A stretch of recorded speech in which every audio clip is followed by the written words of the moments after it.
کہ مسجد الحرام میں ایک دن کے تمام نمازیں ادا کرنے کے لیے اجازت نامہ جاری کرایا جا سکتا ہے، البتہ ایک ہی وقت میں ایک دن سے زیادہ نمازوں کی بکنگ نہیں ہو سکتی۔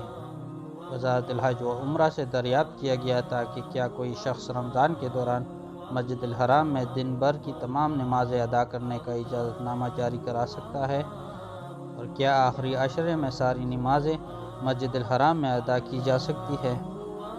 وزارت الحج اور عمرہ نے سوال کا جواب دیتے ہوئے کہا ہے کہ کسی بھی دن کی ساری نمازیں مسجد الحرام میں ادا کرنے کے لیے اجازت نامہ حاصل کیا جا سکتا ہے، البتہ ایک ہی وقت میں ایک دن سے زیادہ کے لیے نمازوں کی بکنگ نہیں کرائی جا سکتی۔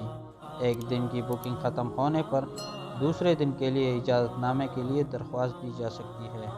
دوستوں، مزید اس طرح کی انفارمیٹو ویڈیو دیکھنے کے لیے ہمارے چینل کو سبسکرائب کر کے بیل آئیکن کو ضرور دبائیں تاکہ ہر آنے والی نئی ویڈیو سب سے پہلے آپ کو مل سکے۔ شکریہ۔